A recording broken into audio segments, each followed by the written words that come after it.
Very Very practical Chinese yeah, family. So, Chinese, so. Mom have always said you have to become a doctor no matter what happens. So that's how it all started. Ah, I see. Okay, so obviously it's from a very early age. That's been drilled into you. But what was your journey like as a doctor? So I'm going to start on my first job actually. Okay. So just to keep it very brief, my first job is actually as an accountant in Felda when I was 16 years old. How did you get that? Somehow it was school holidays. After I think from 4 or from 5, I don't remember. So I ended up being an intern in Felda, where I actually cleared all the backlog, and I didn't know anything about accounting. So that's how I actually started. So I started work at 8 a.m. and I finished at midnight every single day for at least 6 months.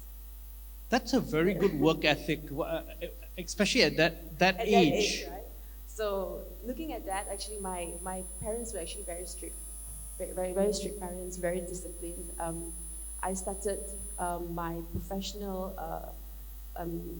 athlete journey. I was actually a taekwondo. I represented Malaysia for taekwondo. So I started off at the age of 8, and then until 16 was my last tournament, which I actually sprained both my ankles. I couldn't walk, and that's when Dad said, "Okay, become an accountant." And of course, parents started arguing, no, she's going to become a doctor. So that's how I ended up becoming an intern. So my dad got me a spot there because knows someone. Okay. Like, try being an accountant and see how it works. It worked actually very well for me. And then Mom said, you have to become a doctor, but before that, go to work in a clinic. So Mom got me another part-time job in a clinic just behind my house. That's how we all started. So when I was actually a part-time nurse, when I was 16 or 17, that's when I told myself, I am not going to do this. Okay. I can't go on counting tablets. I can't go on sitting there, just wait for patients to come to see me. So for me, I felt like there was very little challenge. But then somehow, and after that I did A-levels, I did pretty well. And then I'm supposed to go to IMU actually. Okay. So I went for orientation, and that took me out of IMU on day 2 and said that, you know what, IMU is boring, not challenging enough. Let's dump you in India. So that's how I ended up in Manipal. Okay. Tough. It was tough because from someone who's, I started off my journey as a model as well. So from that whole exposure down to dumping me in Manipal, India, it was actually it's kind of like it was a wake up call, I would say. And then we didn't really had a very good relationship. I still remember I was so angry, like, why you dump me here? I could just be in IMU or elsewhere. Oh, in the meantime, I actually got a scholarship from Nanyang in Singapore. Okay. To do Biotech. So I was like, for all that, and then you dump me in India, seriously? So there was a struggle. The first whole year of my med school was a struggle. And then I had to do my matriculation because I didn't have physics in A-levels. It was tough. It was very, very tough at that point. But when I surpassed the first year, it became better. And I was doing very well in med school as well. I think and then I did clinics in India, and then I came back to Malacca.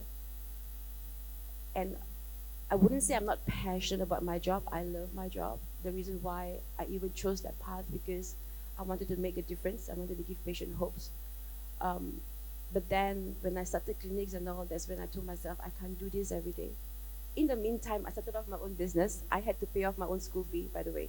So I was modeling in between, and I had my own business. I had a cosmetic business where I import cosmetics from Korea, and I had a co-sharing lab with one of the technologists here where we produce face ampules. Have you heard of it? Yeah. So we were one of the biggest distributors. Yeah. So I founded that, and then we were just exporting it all over Singapore, and I was one of the biggest wholesale supplier to most of the cosmetic stuff in Singapore. I was actually already in business when I was 21 years old. So that was a side thing that I was doing. And so this is, and I want to just stop you here for the moment.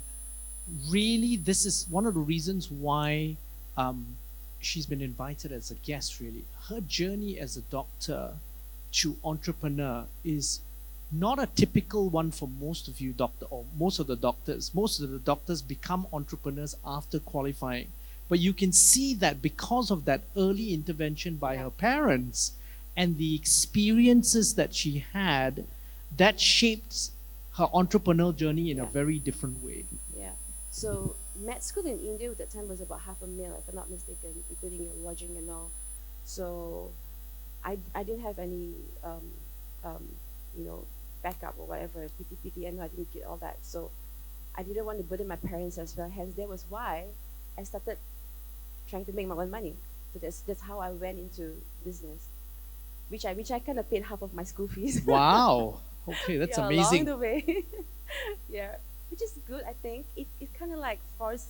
I wouldn't say forced. It kind of like pushed me towards that direction as well. So it was actually very well balanced. If I'm bored with science and then I have something money to count and deal, and people to deal with.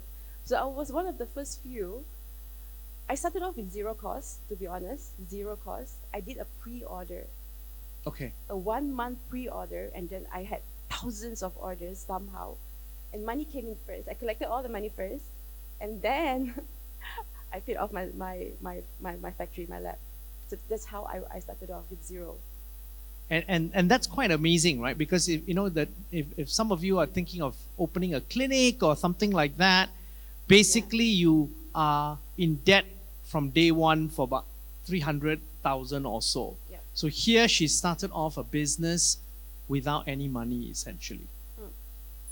Yeah. And my advice will also be, if you want to start a business, do not start it with your own money, not with your savings. Because it will literally drain you out mentally. Absolutely, and I can tell you I've done that before, so that's tough. Yeah. So after clinics, when you look at your paycheck, I can tell you I'm earning 20 times more than this. Why am I here? That was the first question. Because at the end of the day, if I'm committing 16 hours of my day versus my ROI, it just didn't make sense mathematically, right? Secondly is I wasn't happy with the whole KKM system. I wasn't happy with why would a doctor would need to sacrifice this much for their job, but we are humans too, we are human too. That was my mindset at that time. So I was very grungy about why do I need to do this, why do I need to be on call, the payments. So whatever housemates were going through that time, I was going through the same journey. But I made a choice, and I told myself, I just woke up one day and I told myself, you know what, I'm not going to complain, because this is the path that I chose, right?